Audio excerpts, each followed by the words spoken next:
Hello बच्चों, नमस्कार। मैं Raj Bhavan Meena, assistant professor in zoology, Morarka government college Jhunjhunu. आज हम इस वीडियो में एमएससी फाइनल जूलॉजी का स्पेशल पेपर एंटोमोलॉजी के अंतर्गत एक टॉपिक है पेस्ट सर्विलियंस, पेस्ट की देखभाल। जैसा कि आपको पता है कि पेस्ट क्या होते हैं, कोई भी बायोलॉजिकल स्पीसीज जो ह्यूमन नीड की आवश्यकताओं की वस्तुओं को, इकोसिस्टम को, बायोडाइवर्सिटी को क्षति पहुंचाते हैं, उसको पेस्ट नाम दिया जाता है।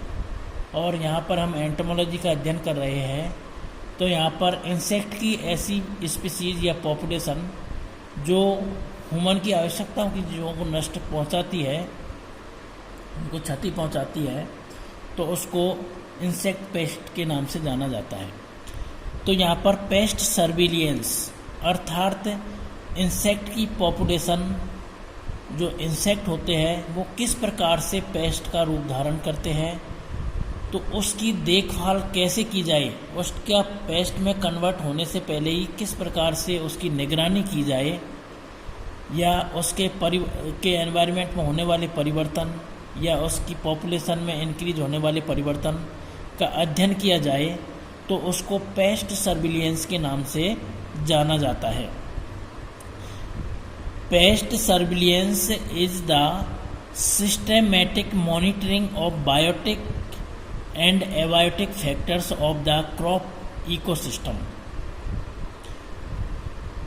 इसका मतलब है कि पेस्ट सर्विलियंस के अंतर्गत एक सिस्टेमेटिक ढंग से बायोटिक और एबायोटिक जो फैक्टर्स होते हैं उनकी स्टडी की जाती है, जो इंसेक्ट की पॉपुलेशन को प्रभावित करने का काम करते हैं।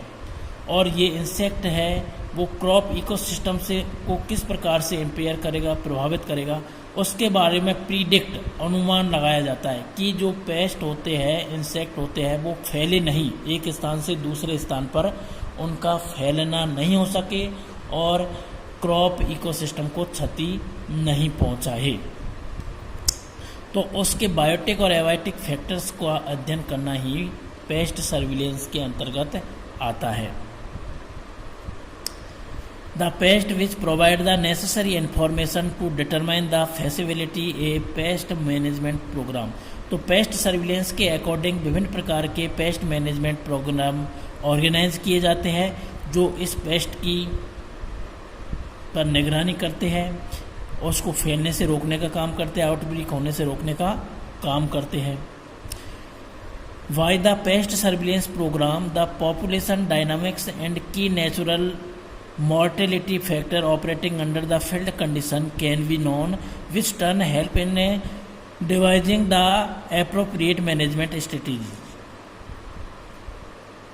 पेस्ट सर्विलेंस प्रोग्राम के अंतर्गत विभिन्न प्रकार के पॉपुलेशन डायनामिक्स होते हैं, जिसके द्वारा की नेचुरल मॉर्टेलिटी फैक्टर्स होते हैं, अर्थात जो पेस्ट की पॉपुलेशंस होती है वो नेचुरल तरीक़ा से किस प्रकार मॉर्टल होती है, मृत्यु को प्राप्त होती है।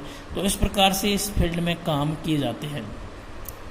अब हम देखते हैं कि जो पेस्ट सर्विलियंस है उसके क्या एडवांटेज है, कि किस प्रकार से इंसेक्ट पेस्ट की पॉपुलेशन से हमारी फसल को या हमारे इकोसिस्टम को, बायोडाइवर्सिटी को क्षति होने से रोका जा सके। तो पेस्ट सर्विलेंस के अंतर्गत जो एडवांटेज है इसका क्या है, उनके बारे में हम अध्ययन करेंगे। One can know how a paste is multiply in area and which is expected. इस पेस्ट सर्विलेंस प्रोग्राम के द्वारा हम पेस्ट की पॉपुलेशन में मल्टीप्लाई हो रही है, संख्या में वृद्धि कर रही है एक पर्टिकुलर एरिया में, उसके बारे में अनुमान लगाते हैं, उसका प्रिडिक्ट करते हैं, अध्ययन करते हैं। minimizing the cost of the plant protection by reducing the amount of pesticide used, in the turn reduce the environment pollution। Paste surveillance के माध्यम से किसी पेस्ट को कंट्रोल करने के लिए विभिन्न प्रकार के जो पेस्टिसाइड यूज़ किए जाते हैं, जो हमारे एनवायरनमेंट को क्षति या उसको पॉल्यूटेट करते हैं, तो पेस्ट सर्विलेंस के द्वारा इस प्रकार के प्रोग्राम ऑर्गेनाइज किए जाते हैं कि जो इंसेक्ट की पॉपुलेशन होती है उसको पेस्ट में कन्वर्ट नहीं किया जाएगा और वो पेस्टिसाइड का उपयोग नहीं करेंगे, जिसके कारण एनवायरनमेंट में पॉल्यूशन नहीं होगा। Pest control measures can be initiated time due to the advance forecasting. इस पेस्ट सर्विलेंस प्रोग्राम के द्वारा पेस्ट की पॉपुलेशन को कंट्रोल करने के लिए विभिन्न प्रकार की फोरकास्टिंग अनुमान लगाए जाते हैं, भविष्यवाणियाँ की जाती है, तो जिसके कारण किसान होते हैं या प्रशासन होता है वो सचेत या सजग हो जाता है। Useful for pest forecasting, pest surveillance program होता है पेस्ट फोरकास्टिंग या उसका पूर्वानुमान लगाने के लिए उसकी भविष्यवाणी में सहायक होता है। To find out natural enemy population, दूसरा पेस्ट की पॉपुलेशन को नेचुरल तरीक़ा से कंट्रोल करने के लिए इस प्रकार के जो नेचुरल एनिमीज होते हैं जो इंसेक्ट के ऊपर फीड करते हैं उनको फाइंड आउट किया जाता है और उस क्षेत्र में उनको छोड़ देते हैं, जिसके कारण नेचुरल तरीक़ा से पेस्ट की पॉपुलेशन को कंट्रोल किया जा सके।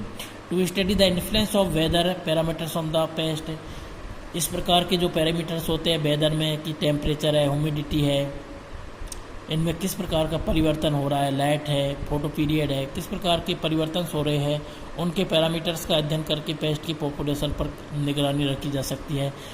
मार्क एंडेमिक एरियाज, एक पेस्ट से प्रभावित होने वाले एरिया को मार्क कर दिया जाता है, जिसके कारण जो पेस्ट पॉपुलेशन होती है वो दूसरे एरियाज में नहीं फैल सके और उसी एरिया के अंदर रेस्ट्रिक्टेड रह सके, तो उस एंडेमिक एरिया को मार्क किया जाता है। Maintain the stability of the agro ecosystem, तो इस पेस्ट सर्विलेंस प्रोग्राम के द्वारा जो क्रॉप इकोसिस्टम है, एग्रो इकोसिस्टम है, उसकी स्टेबिलिटी को मेंटेन किया जा सकता है। नेक्स्ट है component of pest surveillance. Pest surveillance program किए जाते हैं तो उनके लिए हमें किन चीज़ों के बारे में जानकारी होनी चाहिए, किन चीज़ों के बारे में हमें पूर्व में उनके अनुमान लगा सके। पहला है आइडेंटिफिकेशन ऑफ द पेस्ट, सबसे पहले ये पता लगाएंगे कि कौन सी इंसेक्ट की पॉपुलेशन होती है वो पेस्ट है, अर्थात एग्रीकल्चर है, क्रॉप है, एग्रो इकोसिस्टम है, उसको क्या है नष्ट कर सकता है इंसेक्ट की पॉपुलेशन, उसका आइडेंटिफिकेशन किया जाएगा। Distribution and prevalence of the paste and it's severity, दूसरा इस पेस्ट पॉपुलेशन कितने एरिया में डिस्ट्रीब्यूट होगी, फैलेगी, उसकी प्रिविलेंसी का पता लगाया जाता है, उसकी सिवियरिटी, उससे होने वाले क्षति या लॉस का अनुमान लगाया जाता है। Different levels of incident and the loss due to the incidences, दूसरा इस पेस्ट के द्वारा होने वाले विभिन्न प्रकार की घटनाएं होती है उसके लॉस का अनुमान लगाया जाता है। पेस्ट पॉपुलेशन डायनेमिक्स का पता लगाया जाता है। असेसमेंट ऑफ द वेदर का अनुमान लगाया जाता है कि ये फेवरेबल कंडीशंस होती है जिसके कारण पेस्ट की पॉपुलेशन, इंसेक्ट की पॉपुलेशन होती है वो पेस्ट में कन्वर्ट होती है। Assessment of the natural enemies का पता लगाया जाता है जिसके कारण उस पर्टिकुलर एरिया में नेचुरल एनिमीज को रिलीज किया जा सके। तो इस प्रकार से ये पेस्ट सर्विलेंस प्रोग्राम के लिए आवश्यक कंपोनेंट होते हैं। नेक्स्ट है forecasting of the pest management. Pest management program के अंदर फोरकास्ट अनुमान किया जाता है, भविष्यवाणी की जाती है कि किस प्रकार से पेस्ट से बचा जा सके, तो ये प्रोग्राम इसके अंतर्गत किए जाते हैं। दूसरा है pest surveillance program are the highly useful to forecasting the pest it is the advantage knowledge of the probably infestation by the pest in a crop insect forecasting service में सर्व, तो इस प्रकार से ये फोरकास्टिंग में काम आता है। To predict the forecasting investigation level of the pest which is very useful in the talking control of the major, ये विभिन्न प्रकार के forecasting programme. To find out the critical stage of application insecticide would offered maximum protection, कि किस प्रकार से ये insecticide होती है या पेस्टिसाइड होती है उनको किस एप्रोप्रिएट टाइम पर उनको उपयोग किया जाए कि जिसके कारण उसकी पेस्ट पॉपुलेशन को कंट्रोल किया जा सके। एक उचित समय कौन सी स्टेज होती है पेस्ट की उस पर इसका यूज किया जाए तो उससे अधिक मात्रा में हमको फ़ायदा मिलेगा। During the 1941, the nationwide pest forecasting system was established in Japan. Locust warning station in India was established in the 1939. तो इन दिनों हम थोड़े दिन पहले देखा था कि राजस्थान है, पाकिस्तान है, इन एरियाज़ में जो लॉकस्ट है वो पेस्ट के रूप में आया था जिसके कारण किसानों को क्षति बहुत अधिक मात्रा में पहुंचाई थी। तो इसके फोरकास्टिंग के लिए विभिन्न प्रकार के स्टेशंस होते हैं। जापान में सबसे पहले बनाया गया था 1941 में, इसके बाद राजस्थान इंडिया में इसको 1939 में स्थापित किया गया था लॉकस्ट की वार्निंग के लिए।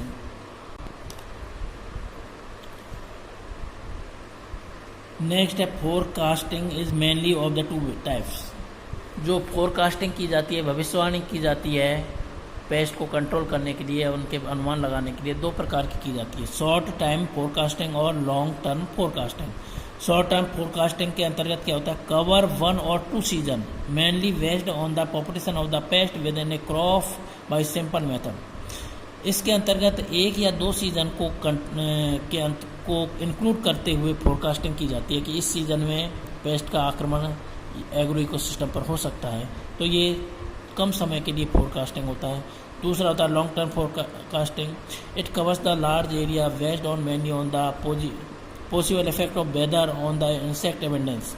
ये लंबे समय तक फोरकास्टिंग करने का काम किया जाता है, जिसके द्वारा वेदर में किस प्रकार के परिवर्तन होते हैं, टेम्परेचर के अंतर्गत, ह्यूमिडिटी के अंतर्गत है, डे लाइट है, रेनी सीजन है, जिसके कारण इंसेक्टिव पॉपुलेशन में अबंडेंट अप्रत्याशित वृद्धि होती है, उसको कंट्रोल किया जा सके। लोकास्ट वार्निंग स्टेशंस के द्वारा ये रिलीज किए जाते हैं। फोरकास्टिंग इज मेड थ्रू, किसके द्वारा ये किया जाता है, population study carried out several years, कई ईयर से इसको क्या है अध्ययन किया जाता है कि ये किस प्रकार से इंसेक्टिव पॉपुलेशन होती है वो पेस्ट में कन्वर्ट होती है। तो उनके पिछले पास्ट को ध्यान में रखते हुए उनकी पॉपुलेशन किस प्रकार से घटती है, बढ़ती है, किन टेम्परेचर पर घटती है, बढ़ती है, ह्यूमिडिटी पर घटती है, बढ़ती है, इन सारी चीज़ों का स्टडी या रिसर्च की जाती है, फिर फोरकास्टिंग की जाती है। Studies on the paste life history, paste होता है कोई, जैसे लोकस्ट होती है, उसकी हिस्ट्री क्या रही है उसके बारे में अध्ययन किया जाता है, फिर फोरकास्टिंग की जाती है। Field study on the effect of the climate on the paste and it's environment, field study की जाती है इंसेक्टिव पॉपुलेशन का, फिर उसका एनवायरनमेंट पर उसको ये क्या प्रभाव पहुंचा सकते हैं के बारे में फोरकास्टिंग की जाती है। Prediction of the empirical data of the paste of the previous season में किस प्रकार से इंसेक्टिव पॉपुलेशन पेस्ट के रूप में वृद्धि की या नहीं की के बारे में एम्पेरिकल डाटाज के माध्यम से भी फोरकास्टिंग की जाती है। Pest surveillance and monitoring in India, paste surveillance, paste की निगरानी करने के लिए, उसकी मॉनिटरिंग करने के लिए इंडिया में स्टेशंस बनाए गए हैं, जिसमें मुख्य रूप से है DPPQS अर्थात director of plant protection, quarantine and storage, Faridabad में स्थापित किया गया है। इसी प्रकार ICAR है, SAUS है, ये विभिन्न प्रकार की फोरकास्टिंग और उसको मॉनिटरिंग करने वाले स्टेशंस होते हैं, जिसके द्वारा समय समय पर एडवाइजरी प्रोवाइड की जाती है, फोरकास्टिंग की जाती है। तो इस प्रकार से ये पेस्ट सर्विलेंस होती है, इसके अंतर्गत किस प्रकार से फोरकास्टिंग की जाती है, उनकी स्टडी की जाती है, इसके लिए समय समय पर क्या इंटरेक्शन गाइडलाइन दिए जाते हैं, पेस्ट सर्विलेंस के लिए किन चीज़ों की आवश्यकताएं होती है, किन चीज़ों का ध्यान रखा जाता है, किन चीज़ों की स्टडी की जाती है, रिसर्च की जाती है के बारे में अध्ययन किया जाता है। तो इस प्रकार से ये पेस्ट सर्विलेंस एक तरह से पेस्ट का या इंसेक्टिव पॉपुलेशन का पेस्ट में कन्वर्ट होना या एग्रो इकोसिस्टम पर इंसेक्ट के आक्रमण से पहले की जाने वाली तैयारियां होती हैं। थैंक्स।